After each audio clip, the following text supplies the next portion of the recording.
élevé. Dans nos maisons, nous voulons voir Jésus élevé.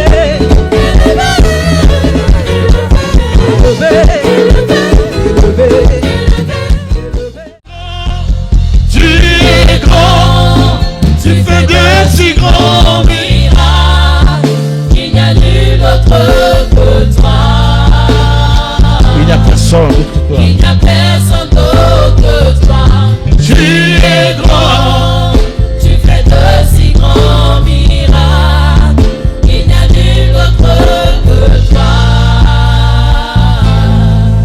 Il n'y a personne d'autre que toi.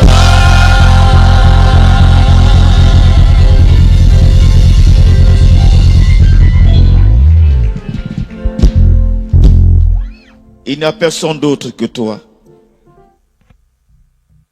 Tu es unique en ton genre. Tu n'as pas de semblable. Tu n'as pas de comparable. C'est pourquoi nous sommes fiers de t'avoir pour Dieu. Nous sommes fiers de t'avoir pour Père.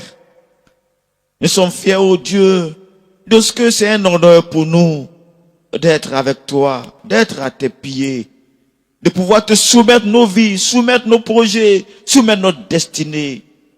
Père, c'est la raison pour laquelle ce matin, nous sommes venus dans cette maison pour te rendre ce culte en ton honneur. Tu mérites la gloire. Tu mérites l'honneur. Tu mérites l'adoration de ton peuple. Tu mérites ce culte. Viens maintenant, oh Dieu, par ta parole, et agis dans le cœur de chaque personne ici présente ce matin.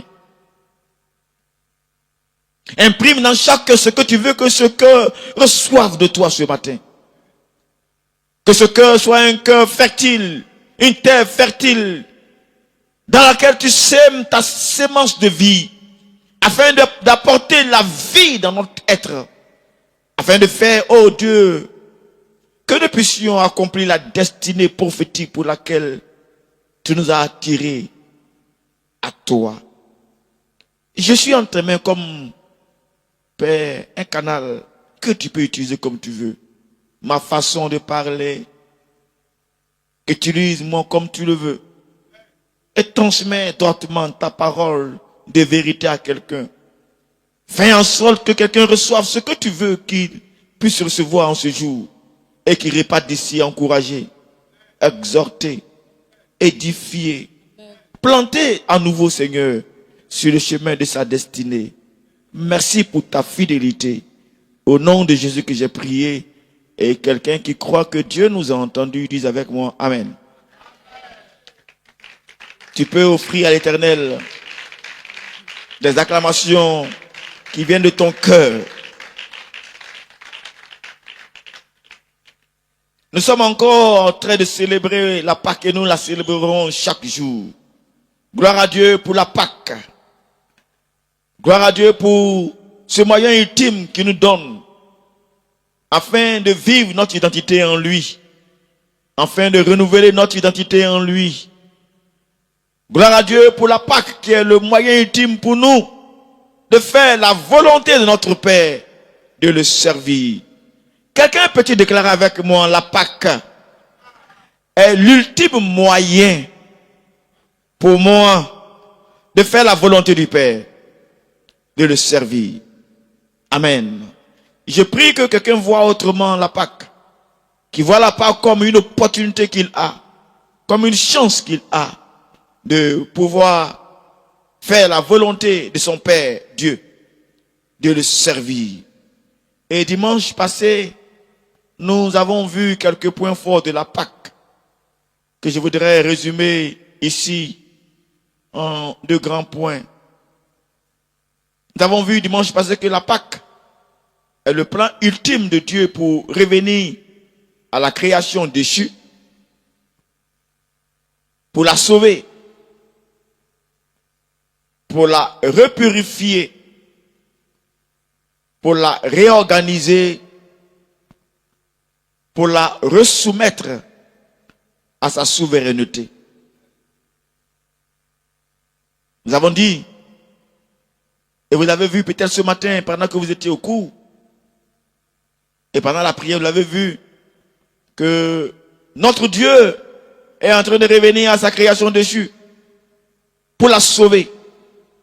Pour sauver cette création, pour la repurifier, alors que la rébellion et la ruine ont pris place dans cette création. Notre Dieu, par la Pâque, revient donc pour la sauver, revient pour la repurifier, revient pour la réorganiser et la resoumettre à sa souveraineté. Nous l'avons dit, et rappelez-vous que Jésus l'a dit dans l'évangile selon Jean, que quand il sera élevé, c'est-à-dire quand il sera crucifié, il réconciliera les hommes à Dieu. Il les attirera à lui et ils le connaîtront. Ils connaîtront le salut sans aucune distinction, sans discrimination de race, de langue, de sexe, que tu sois mâle ou femelle, que tu sois un lettré ou un illettré, quelle que soit la langue que tu parles, quelle que soit la terre sur laquelle tu te tiens, la Pâque te permet de connaître le salut. La Pâque te permet d'être réconcilié à Dieu. La Pâque te permet d'être attiré à Dieu et de le connaître davantage. Quelqu'un peut-il acclamer le plan stratégique de Dieu pour attirer les hommes à lui à nouveau, pour ramener sa création à lui? Peux-tu acclamer très bien le Seigneur pour sa stratégie, ce plan divin pour nous sauver? Ça, c'est ce que nous avons vu le dimanche passé comme point fort de la Pâque. Mais aussi, nous avons vu que la Pâque est le moyen ultime pour Jésus de faire la volonté du Père, de le servir, en accord avec Matthieu chapitre 26, du verset 37 au verset 46, où nous avons vu Matthieu 26, 37 à 46. Nous avons vu que par 3 fois Jésus a demandé à Dieu si la coupe de mourir à la croix pouvait être changée par une autre mort. Finalement, vu le refus du Père, Jésus a accepté de renoncer à sa volonté. Il a accepté d'être sacrifié selon la volonté du Père pour sauver l'humanité. Et nous avons dit que donc, de par cette action, nous comprenons que la Pâque est le moyen pour Jésus de faire la volonté du Père, de le servir. Mais de même, pour ceux qui sont disciples du Seigneur, la Pâque est aussi le moyen ultime pour un nouveau départ, pour un nouvel engagement, pour une opportunité pour la mission. Ce matin, vous avez prié et vous l'avez déclaré que la Pâque est pour nous croyants, est pour nous disciples, est pour nous enfants de Dieu, un moyen pour un nouveau départ. Dis avec moi, un nouveau départ. Dis ça avec conviction, pardon. Dis ça pour la 3e fois avec conviction. C'est un nouveau départ, c'est un nouvel engagement, une opportunité pour la mission. Et c'est ce que nous avons vu dans Matthieu 26. Matthieu 28, du moins du verset 6 au verset 13. Où Jésus avait déclaré ceci, Matthieu 26, 28, du moins 6 à 13. Matthieu 28, 6 à 13. Où des femmes qui sont allées le matin ont rencontré l'ange. Et l'ange leur a dit, il n'est pas ici, car il est ressuscité comme il l'avait dit. Venez, voyez le lieu où le Seigneur gisait. Et allez promptement dire et dites à ses disciples qu'il est ressuscité des morts. Et voici, il s'en va devant vous en Galilée, là où vous le verrez. Et voici, je vous l'ai dit. En sortant promptement du sépulcre, avec crainte et une grande joie, est couru l'annoncer à ses disciples. Et comme elles allaient pour l'annoncer à ses disciples, voici aussi Jésus vint au-devant d'elle, disant, je vous salue. Et elle, s'approchant de lui, saisit ses pieds et lui rendit hommage. Et alors Jésus leur dit, n'ayez point peur, n'ayez point de peur. Allez annoncer à mes frères qu'ils aillent en Galilée. Et là, ils me verront. Nous avons parlé du rendez-vous de Galilée. Le rendez-vous de Galilée, où aujourd'hui pour nous, quand on dit Galilée, après la Pâque, c'est de nous retrouver pour manger. Alors que Galilée était un lieu de rendez-vous pour aller en mission. Pour nous, Galilée doit être un moyen d'entrer en mission. C'est pourquoi ce matin, on vous a fait déclarer que c'est l'heure de la mission. Dis avec moi, c'est l'heure de la mission. Dis avec conviction, pardon. C'est l'heure de partager avec les autres l'espérance que nous donne la mort et la résurrection de Jésus. Qui croit que la mort et la résurrection de Jésus-Christ lui donnent à lui espérance? Qui croit que la mort et la résurrection de Jésus-Christ lui donnent espérance? Chers frères et sœurs, c'est ce que nous devons aller dire aux autres. Donner la bonne nouvelle de la résurrection du Seigneur. Dire à nos prochains qu'il y a encore la possibilité en Jésus-Christ de mettre fin aux échecs du passé. Dire à nos prochains qu'il y a encore possibilité en Jésus-Christ de mettre fin à toutes les conséquences des péchés. J'ai pas entendu le amen de quelqu'un. Dis encore à nos voisins, à nos amis, aux membres de nos familles, qu'il y a encore possibilité en Jésus-Christ d'avoir les dettes de réclamation effacées une fois pour toutes. J'ai pas entendu le amen de quelqu'un. N'est-ce pas une bonne nouvelle de savoir que tes dettes sont effacées? N'est-ce pas une bonne nouvelle de savoir que tu n'as plus de dettes et qu'il n'y a plus de réclamation que quelque esprit que ce soit pourrait proférer à ton endroit? Déclare avec moi, il n'y a plus de condamnation pour moi. Dis ça avec conviction, il n'y a plus de condamnation pour moi. À cause de l'œuvre de Jésus-Christ sur la croix. Acclame très fort cette œuvre grandiose du Seigneur qui met fin à tout emprisonnement de notre destinée. Acclame-le encore une fois. Acclame très fort cette œuvre de la croix qui met fin à toute emprise de la mort. Acclame encore une fois. Et le monde ne le sait pas. Mais nous, à qui cette grâce a été faite de comprendre cette chose, nous avons pour mission d'aller le dire aux autres. Servir aux autres cette bonne nouvelle. Partager avec les autres cette bonne nouvelle. C'est pourquoi dans Matthieu, le chapitre 28, du verset 16 au verset 20, au rendez-vous de Galilée, Jésus va leur dire ceci.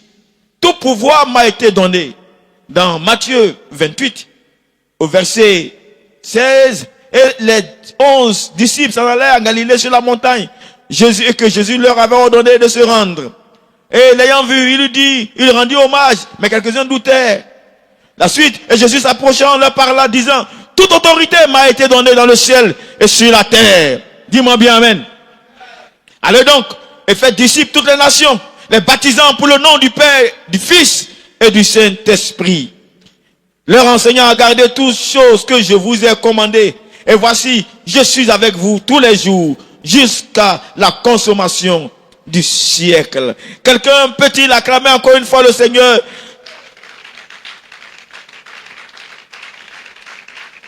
Cette parole nous montre que Dieu nous met en prison, nous met en mission du moins. Il nous met en mission après la Pâque. Nous sommes donc à la mission de la grande commission. Et c'est ce que nous devons faire maintenant. Quelqu'un déclare avec moi, c'est l'heure de la mission. De la grande commission. Encore une fois, c'est l'heure de la mission. De la grande commission. Mais nous avons vu déjà, des temps passés, qu'on ne peut pas servir Dieu à la manière qu'il veut si on ne le connaît pas. On ne peut pas aller à la mission de la grande commission si on ne connaît pas le Seigneur. Comment peux-tu aller parler de quelqu'un que tu ne connais pas? Et comment connaître quelqu'un si tu ne t'approches pas de lui? C'est pourquoi ce matin, je vais vous montrer un autre point fort de la Pâque qui fait que par la Pâque, nous pouvons nous approcher du Seigneur. La Pâque nous offre l'opportunité de nous approcher du Seigneur et de le connaître davantage. Dis-moi bien amen. Alors on va lire dans le livre de Hébreux, le chapitre 10, du verset 19 au verset 20. Hébreux, chapitre 10, du verset 19 au verset 20. Nous allons lire d'abord dans la version Louis II, simple. La version Louis II qui nous dit ceci. Dans la version Louis II, nous dit ceci. Ainsi donc, frères, puisque nous avons au moyen du sang de Jésus une libre entrée dans le sanctuaire par la route nouvelle et vivante qu'il a inaugurée pour nous, retenez très bien ce mot, par la route nouvelle et vivante. Répétez après moi, la route nouvelle et vivante. J'ai pas entendu tout le monde. La route nouvelle et vivante. Pour la dernière fois, la route vivante. Et la route nouvelle du moins est vivante. Dis avec moi, la route nouvelle et vivante. Voilà, qu'il a inauguré pour nous au travers du voile. Dis avec moi, voile. C'est-à-dire de sa chair. La suite. Et puisque nous avons un souverain sacrificateur établi sur la maison de Dieu, approchons-nous avec un cœur sincère, dans la plénitude de la foi, les cœurs purifiés d'une mauvaise conscience et le corps lavé d'une eau pure. Retenons fermement la profession de notre espérance, car celui qui a fait la promesse est fidèle. Dans le passage qu'on vient de lire, il y a des mots clés que je voudrais que nous puissions retenir, qui marquent l'œuvre de Christ à la croix. Pendant que nous célébrons la Pâque, ces choses qui se passent. La Bible parle de route nouvelle et vivante. Christ a ouvert un chemin qui n'existait pas auparavant, permettant à l'homme de s'approcher directement de Dieu. La Bible dit, il a ouvert, il a inauguré une route quoi? Nouvelle et vivante. Déclare avec moi, Christ a ouvert un chemin qui n'existait pas auparavant, permettant à l'homme de s'approcher directement de Dieu. Christ a ouvert donc une route nouvelle. Et elle est vivante, cette route-là. Et par cette route-là, on peut s'approcher directement de Dieu. Pour mieux comprendre, il y a un autre mot qu'il a utilisé. Il a appelé ça voile. Dis avec moi voile. Plus fort que ça. Et ce mot voile-là est un mot très fort parce que il y a un événement qui parle de ce voile-là. Un événement qui s'est passé à la mort de Jésus-Christ. Pendant qu'il poussait son dernier cri sur la croix, beaucoup de choses se sont passées. Beaucoup de mots, il a dit beaucoup de mots. Mais il y a quelque chose, un événement concernant le voile qui s'est passé. Ce voile a été déchiré. Mais quand vous lisez le livre de Matthieu au chapitre 27, du verset 50 et verset 51, Matthieu 27, du verset 50 au verset 51, la Bible déclare, Jésus poussa de nouveau un grand cri et rendit l'esprit. Et voici, le voile du temple se déchira en deux, depuis le haut jusqu'en bas. La terre trembla, les rochers se fendirent, les sépulcres s'ouvrirent, et plusieurs corps des saints qui étaient morts ressuscitèrent. Quelle activité à la mort du Seigneur. Les tombeaux se sont ouverts, les saints sont apparus, et la terre a tremblé. Mais il y a un événement qu'on appelle le voile. Le voile s'est déchiré. Le voile du temple s'est déchiré en deux. En fait, chers frères et sœurs, dans le temple, le voile séparait le lieu saint et il y a un lieu qu'on appelle un lieu très saint. On verra ça en détail les semaines à venir. Le voile séparait un lieu saint avec un lieu très saint. Dans le lieu très saint, c'est là où résidait la présence de Dieu, où seul le souverain sacrificateur pouvait entrer une fois. Et comme vous le voyez sur les écrans, vous avez ce voile qui a une couleur pourpre. Il y a des anges qui sont dedans et qui séparent un premier lieu d'avec un autre lieu. Le lieu qui est derrière, vous allez voir qu'il y a l'arche qui est là-bas. Ça, c'est le lieu très saint.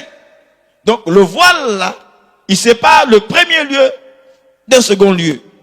Et celui qui est habilité à aller là-bas, c'est le sacrificateur, le souverain sacrificateur, qui peut entrer une fois par an.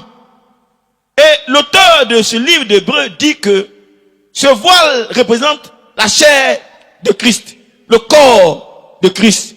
Et que quand Christ, à la croix, a soupiré pour la dernière fois, et qu'il est mort, ce voile-là s'est déchiré en deux.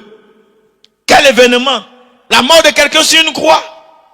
En même temps, le voile dans le temple se déchire. Une relation entre la mort de quelqu'un sur la croix et puis le voile dans le temple se déchire. Mesdames et messieurs, je vais ce matin dire à quelqu'un de voir combien de fois que la mort du Seigneur est assez puissante et ce qu'elle apporte à la vie du croyant. Dis-moi bien amen.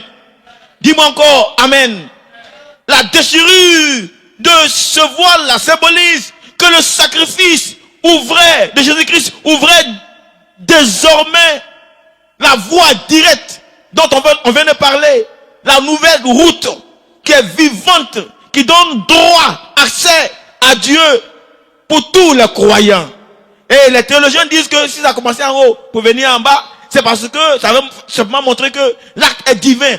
C'est pas humain. C'est pas un homme qui peut aller en haut, commencer à déchirer ça. Oh non, mais ça vient de la puissance de Dieu. Dis-moi bien amen. La résurrection de Jésus-Christ était tellement puissante que cette résurrection a fait en sorte que le voile dans le temple s'est déchiré en deux du haut en bas. Acclame-moi cette œuvre grandiose du Seigneur. Acclame-moi cette œuvre grandiose du Seigneur. Oui, grâce au sacrifice du corps et du sang de Jésus, l'accès n'est plus réservé à un seul souverain sacrificateur une fois pour toutes, mais cela devient un accès libre, une libre entrée pour tous les croyants. Est-ce que j'en face de moi des croyants qui croient que dorénavant, à cause de la mort du Seigneur, ils ont une entrée libre dans le sanctuaire? Est-ce que j'en face de moi des hommes et des femmes qui croient qu'ils ont une entrée libre dans le sanctuaire? Acclame-moi cette œuvre grandiose du Seigneur. Hey, c'est une des choses qu'on a de la Pâque, mais que nous ne comprenons pas. Chers frères et sœurs, nous pouvons aujourd'hui nous approcher de Dieu pour mieux le connaître, pour mieux le servir, pour mieux parler de lui. Mais quand je dis comme ça, on ne comprend pas un peu parce que il y a tellement de mots qui sortent dans ce qu'on vient de dire. On va lire la version Darby. Dans la version Darby, il y a quelque chose que je vais vous faire ressortir. Si vous me suivez, balancez les mains seulement. Si vous me suivez, balancez les mains. On va voir la version Darby pour comprendre comment est-ce que c'est possible. Comment ça se fait? Quelles sont les conditions qui nous permettent de réaliser ceci? La version Darby, qu'on va lire tout à l'heure, va nous montrer deux grandes parties. De Hébreux 10, chapitre 10, verset 19 au verset 22. Dans la version Darby. La version Darby va nous montrer, en commençant son écrit là par quelque chose, disant d'abord, ayant donc, frère, retenez le mot ayant donc. Dites avec moi, ayant donc. Plus fort que ça. Ayant donc, frère, une pleine liberté pour entrer dans les lieux saints par le sang de Jésus, par le chemin nouveau et vivant qu'il nous a consacré à travers le voile, c'est-à-dire de sa chair, et ayant un grand sacrificateur établi sur la maison de Dieu, approchons-nous avec un cœur vrai, en pleine assurance de foi, ayant le cœur par aspersion purifié d'une mauvaise conscience et le corps lavé d'eau pure. Et retenons la confession de notre espérance sans chanceler, car celui qui a promis est fidèle. Vous savez, quand vous lisez cette parole-là, cette grande parole-là, il y a deux parties qui se dégagent. La première partie va poser le fondement. Ayant donc une pleine liberté pour entrer dans les lieux saints par le sang de Jésus et ayant un grand sacrificateur établi sur la maison de Dieu. Ce verset est tellement important. Si il y avait un rideau ici et que le rideau est ouvert, ça veut dire que tout le monde a accès, n'est-ce pas? Normalement, tout le monde a quoi? Accès. Maintenant, écoutez-moi. Si vous trouvez une maison quelque part qui est ouverte, est-ce que ça vous donne droit d'entrer dans cette maison? Ok. Donc, comme le voile est coupé, automatiquement, tu peux pouvoir entrer comme ça. Normalement, c'est comme s'il y a des conditions pour entrer. Il faut que tu aies accès. Il faut qu'on te dise, il faut venir. Il faut que tu aies quelque chose qui te dit que tu peux entrer. Tu peux pas entrer partout parce que la maison est ouverte, tu vas rentrer comme ça. On va te dire que tu es un voleur. Ou bien, mesdames et messieurs. Donc, c'est pas parce que le voile est ouvert que ça veut dire que tout le monde peut entrer. Mais ça prend quelque chose qui te donne le droit d'entrer. Et c'est de cela que le sang de Jésus-Christ va accomplir pour nous. À la vérité, quand vous lisez ça, la Bible est en train de nous dire, dans gros français, pour ceux qui vont à l'école, on appelle ça le participe. Nous, on ne connaît pas ça. Nous, ce qu'on connaît, c'est que c'est les circonstances dans lesquelles on peut rentrer. Les conditions qui font qu'on peut rentrer. La cause qui fait que nous, on peut entrer. Et celui qui a écrit le livre nous montre que, à la vérité, par le sang de Jésus, je reçois le ticket pour dire que tu peux entrer. Par le sang de Jésus-Christ, je reçois quoi? Le ticket. Dis avec mon ticket. Ticket d'entrée. Dis avec mon ticket d'entrée. Avec ma carte d'accès. Voilà. Dis avec ma carte d'accès. Ça veut dire que c'est ouvert, mais moi j'ai la carte quoi? D'accès. Quelqu'un ne peut pas venir rentrer comme ça s'il n'a pas la carte d'accès. Quand je crois en Jésus, quand je crois en l'œuvre de Jésus-Christ sur la croix, c'est comme si on m'a donné une carte quoi? D'accès. Tu ne peux pas monter dans l'avion pour aller quelque part, tu n'as pas la carte d'accès. Donc, même si le bois est ouvert, même si c'est ouvert, tout le monde ne peut pas rentrer. Pour entrer, il faut avoir la carte quoi?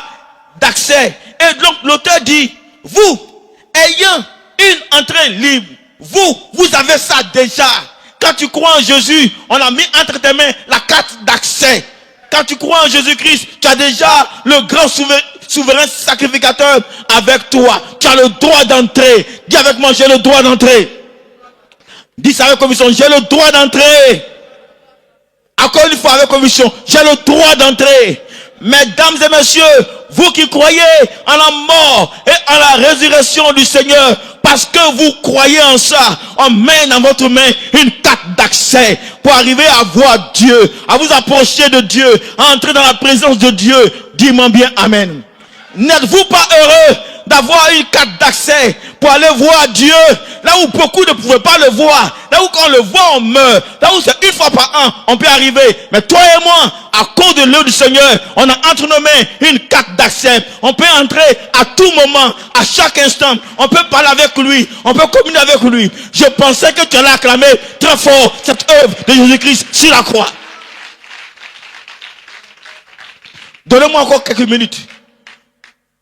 Beaucoup de chrétiens ne comprennent pas la valeur de ça. Et je veux ce matin que vous retiennez ça très bien. À la vérité, voilà ce que nous avons. Nous avons une carte d'accès.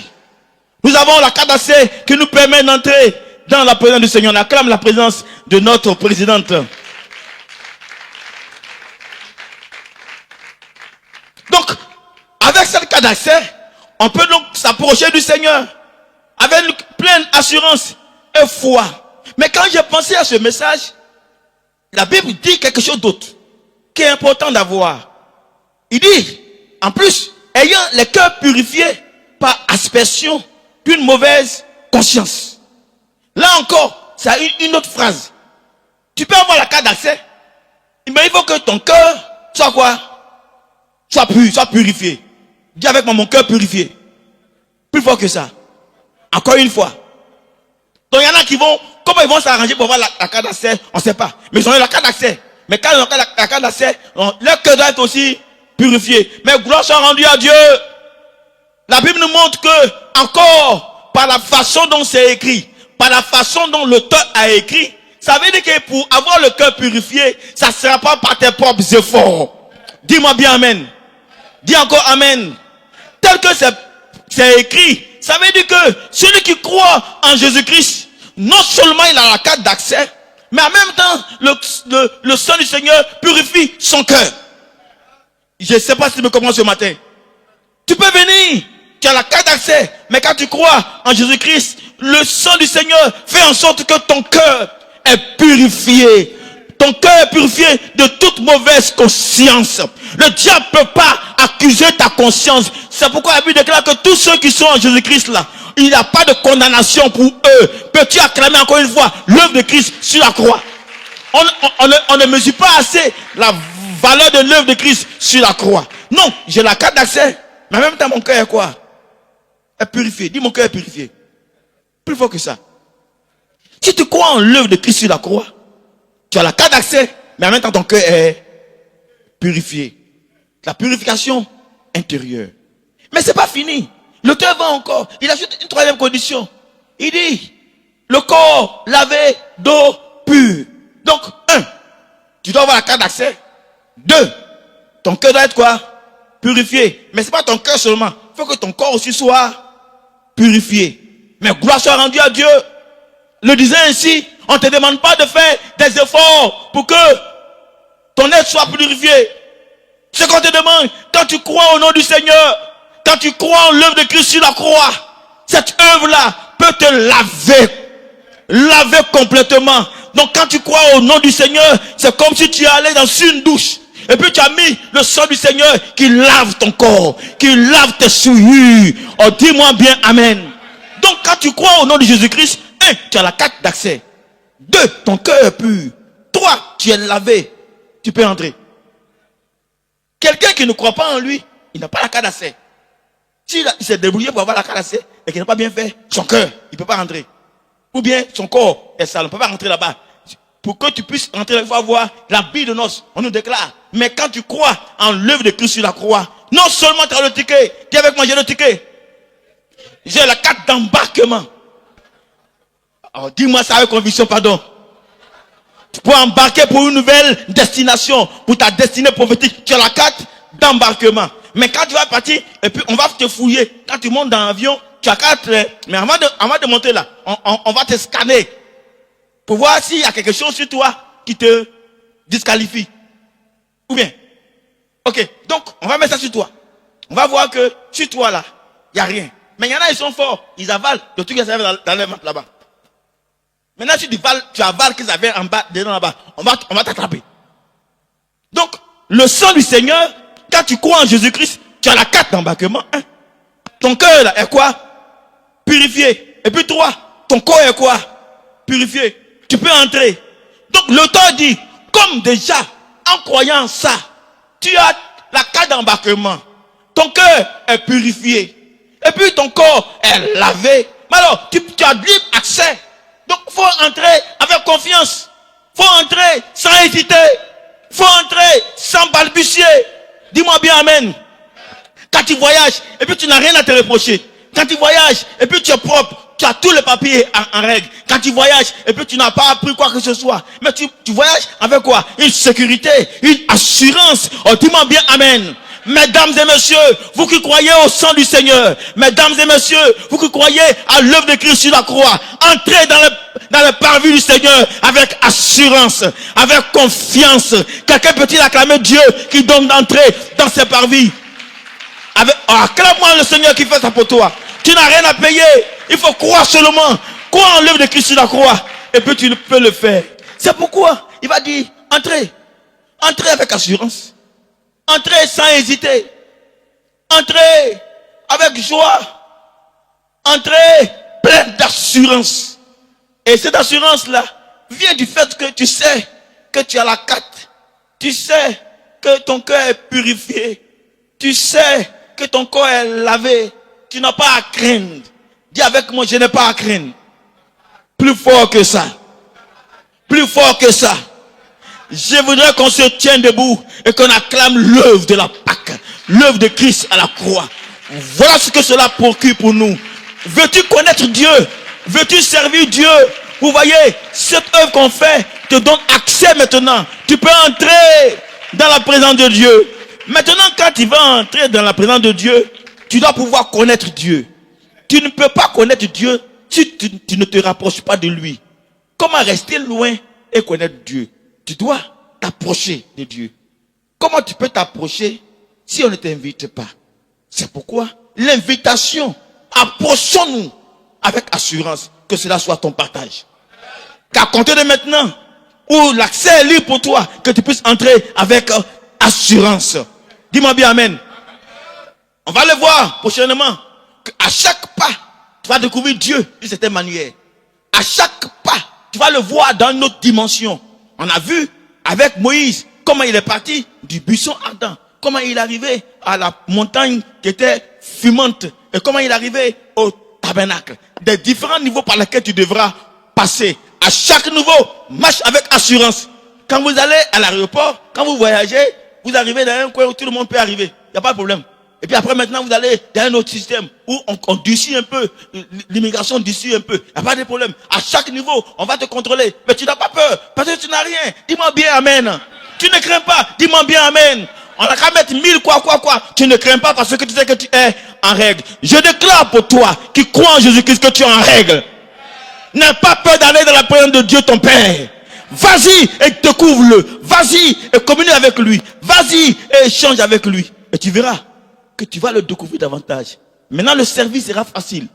Le service sera selon sa volonté.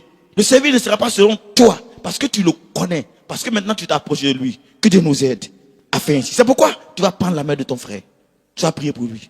Qu'il n'ait pas peur d'entrer dans la présence de Dieu. S'il croit effectivement en l'œuvre de Christ sur la croix, s'il croit effectivement au sang de Christ qui a versé pour lui, qu'il n'ait pas peur. Qu'il n'ait pas peur. L'entrée est libre pour lui. Accès libre pour lui. Qu'il arrive avec pleine assurance. Qu'il parte sans hésiter. Qu'il parte sans même douter, mais qui se munit de la foi. Cette foi-là qui marche avec le fait qu'il a l'assurance, qu'il a le ticket, il a l'assurance, qu'il a l'accès libre, il a un grand sacrificateur avec lui, il a l'assurance que son cœur est purifié, il a l'assurance que son corps est lavé, il a l'assurance qu'il peut rentrer. Et comme Jésus déclare, la parole de Dieu est venue avec l'eau et le sang pour nous purifier et pour nous laver. Que cela soit ainsi.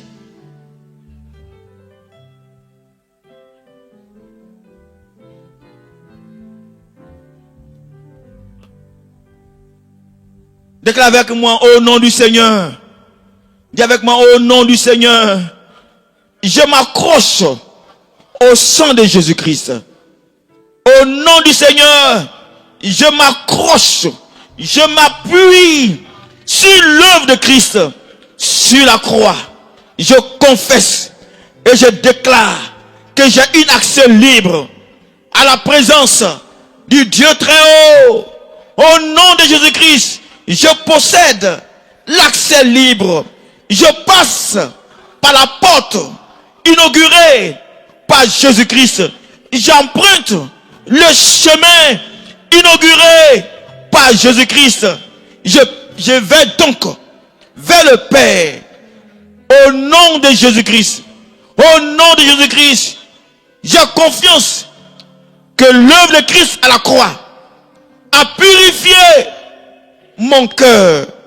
J'ai confiance que l'œuvre de Christ à la croix m'a lavé et m'a rendu pur. J'ai confiance que je possède la carte d'accès. C'est pourquoi je donne des mains à la gloire de Dieu pour l'œuvre qu'il accomplit. Donne-moi des mains à la gloire. Donne-moi bien des mains à la gloire de Jésus-Christ. Dorénavant, vas-y et entre. Tu as le ticket, ton cœur est purifié, Ton corps est lavé.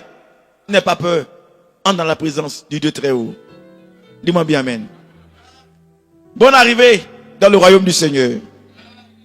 Bon voyage à destination du Dieu très haut. Bon voyage dans l'embarquement vers notre destinée prophétique. À cause du sang, de l'œuvre de Christ sur la croix. Alors le message que ce matin, j'ai voulu partager avec vous.